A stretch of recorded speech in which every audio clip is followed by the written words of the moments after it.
नमस्कार। Fundamental analysis के इस 50th पार्ट में आपका स्वागत है।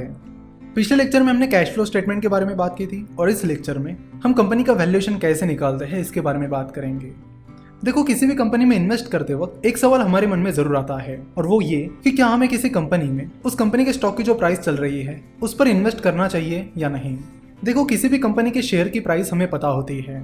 हम मनी कंट्रोल पर जाकर या गूगल पर सर्च करके पता कर सकते हैं कि जो कंपनी स्टॉक एक्सचेंज पर लिस्टेड है उनकी शेयर प्राइस फिलहाल क्या चल रही है।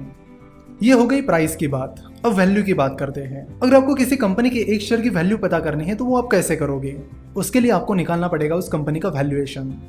वैसे कंपनी का वैल्यूएशन निकालने के अलग अलग तरीके होते हैं, उनके बारे में भी हम जल्दी बात करने वाले हैं। अगर आप प्राइस और वैल्यू इनमें कंफ्यूज हो गए हो तो आपको बता दूं कि प्राइस इज व्हाट यू पे and value is what you get. जो आप पे करते हो वो प्राइस होती है और उसके बदले में जो आपको मिलता है वो वैल्यू होती है। अगर किसी स्टॉक की प्राइस कम है और वैल्यू ज़्यादा है तो उसे अंडर वैल्यूड स्टॉक कहा जाता है। वही सिमिलरली अगर किसी स्टॉक की प्राइस ज़्यादा है और वैल्यू कम है तो उसे ओवर वैल्यूड स्टॉक कहा जाता है। स्टॉक मार्केट में आपको कई बार अंडर वैल्यूड स्टॉक्स मिल जाते हैं और ये इसलिए क्योंकि स्टॉक मार्केट में शेयर की प्राइस लोग डिसाइड करते हैं और कई बार इमोशंस के बहाव में आकर लोग उल्टी सीधे डिसीजंस ले लेते हैं, जिसकी वजह से शेयर की प्राइस कई बार उसके वैल्यू के मुकाबले बहुत ज़्यादा गिर जाती है तो कई बार शेयर की प्राइस उसके वैल्यू के मुकाबले बहुत ज़्यादा बढ़ जाती है। तो इस तरह स्टॉक मार्केट में इन्वेस्ट करने वाले जो इन्वेस्टर्स हैं उन्हें कई बार अंडर वैल्यूड स्टॉक्स की अपॉर्चुनिटी मिल जाती है। अब सवाल ये है कि ये अंडर वैल्यूड स्टॉक कैसे ढूंढा जाता है, तो हम आगे इसी टॉपिक पर बात करेंगे। किसी भी कंपनी का वैल्यूएशन निकालने के दो मेन मेथड्स हैं। पहली मेथड है कंपेरेबल कंपनी एनालिसिस और दूसरी मेथड है DCF, that is discounted cash flow method.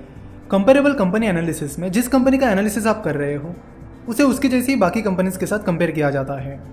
For example, अगर आप किसी फार्मास्यूटिकल कंपनी का valuation comparable company analysis method से निकाल रहे हो तो आपको उस कंपनी का प्राइस टू अर्निंग रेशो या price to book value ratio इन्हें फार्मास्यूटिकल इंडस्ट्री की बाकी कंपनीज के साथ कंपेयर करना होगा। यानी अगर आप सन फार्मा का वैल्यूएशन कंपेरेबल कंपनी एनालिसिस से निकाल रहे हो तो आपको सन फार्मा का प्राइस टू अर्निंग रेशो और price to book value ratio बाकी फार्मास्यूटिकल कंपनीज के साथ कंपेयर करना होगा। प्राइस टू अर्निंग रेशो और price to book value ratio इन दोनों रेशोज को हम ऑलरेडी कवर कर चुके हैं यूट्यूब पर। तो अगर आपको उन वीडियोस को देखना है तो आप यूट्यूब पर प्राइस टू अर्निंग रेशो और सामने फिनोवेशंस लिखकर सर्च करिए तो आपको वो वीडियोस मिल जाएंगे। Comparable company analysis method stock exchange पर लिस्टेड कंपनीज का वैल्यूएशन निकालने के लिए उतनी इफेक्टिव मेथड नहीं है। हाँ, अगर आप स्टार्टअप का वैल्यूएशन निकाल रहे हो तो उसके लिए ये मेथड बहुत ज़्यादा चलती है। जैसे कि ई कॉमर्स कंपनी का एनालिसिस किया जाए तो उसमें अलग अलग ई कॉमर्स कंपनी का GMV that is gross merchandise value compare करके उनका वैल्यूएशन निकाला जाता है। तो GMV कंपेयर करके ये जो वैल्यूएशन निकाला जाता है ये कंपेरेबल कंपनी एनालिसिस है जो कि मेनली स्टार्टअप्स में चलता है। कंपेरेबल कंपनी एनालिसिस में ना ही कंपनी की इंट्रिंसिक वैल्यू निकाली जाती है ना ही उसकी फ्यूचर ग्रोथ का कैलकुलेशन किया जाता है। तो अगर कंपेरेबल कंपनी एनालिसिस मेथड उतनी इफेक्टिव नहीं है तो फिर वो कौन सी मेथड है जिसे हम यूज कर सकते हैं? तो वो मेथड है DCF, that is discounted cash flow method. Discounted cash flow method में कंपनी की इंट्रिंसिक वैल्यू निकाली जाती है। यानी कंपनी की प्राइस तो सभी को पता है पर कंपनी की जो इंट्रिंसिक वैल्यू है वो निकालने का तरीका है DCF मेथड। इंट्रिंसिक वैल्यू का मतलब है कि कंपनी के फ्यूचर ग्रोथ को देखते हुए कंपनी की स्टॉक प्राइस क्या होनी चाहिए। अगर कंपनी की प्राइस उसके इंट्रिंसिक वैल्यू से काफ़ी ज़्यादा कम है तो उसे अंडर वैल्यूड स्टॉक कहा जाता है और अगर कंपनी की प्राइस उसके इंट्रिंसिक वैल्यू से काफ़ी ज़्यादा है तो उसे ओवर वैल्यूड स्टॉक कहा जाता है। डिस्काउंटेड कैश फ्लो मेथड से किसी भी कंपनी के इंट्रिंसिक वैल्यू निकालने के लिए आपको ज़रूरत है उस कंपनी का फ्री कैश फ्लो पता करने की। जैसे कि हमने पिछले लेक्चर में ही बात की कि फ्री कैश फ्लो का फॉर्मूला है cash from operating activities minus capital expenditures. तो यहाँ पर हम DCF मेथड से ICICI सिक्योरिटीज़ की इंट्रिंसिक वैल्यू निकालने वाले हैं। तो उसके लिए सबसे पहले हमें ICICI सिक्योरिटीज़ का पिछले 5 से 7 साल का फ्री कैश फ्लो पता होना चाहिए जो हमें निकालना पड़ेगा। तो यहाँ पर आप देख सकते हो ICICI सिक्योरिटीज़ के फाइनेंशियल ईयर 2018 का कैश फ्लो स्टेटमेंट।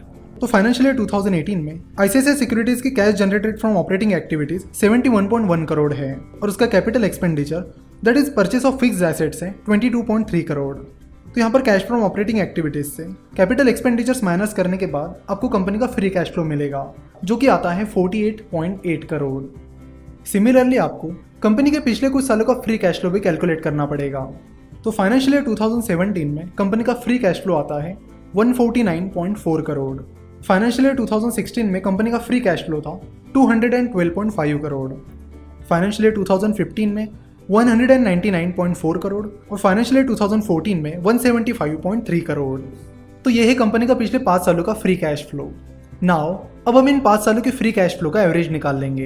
एवरेज इसलिए कि कभी कभी रिसेशन के कारण या किसी और दिक्कत के कारण बीच बीच में कंपनी का परफॉर्मेंस अचानक से ज़्यादा ऊपर या ज़्यादा नीचे चला जाता है, तो उस फैक्टर को हटाने के लिए हमें एवरेज लेने की ज़रूरत है। तो यहाँ पर आईसीआईसीआई सिक्योरिटीज़ के पिछले 5 सालों के फ्री कैश फ्लो का एवरेज है 157 करोड़। नाउ इसके बाद हम समझेंगे नेट प्रेजेंट वैल्यू को।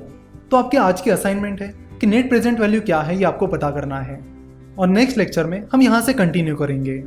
आशा करता हूँ कि आपको ये वीडियो पसंद आई होगी। हमसे जुड़े रहने के लिए आप हमें फेसबुक, ट्विटर और इंस्टाग्राम पर फॉलो कर सकते हो। वीडियो देखने के लिए और हमारे साथ जुड़े रहने के लिए आपका बहुत बहुत धन्यवाद।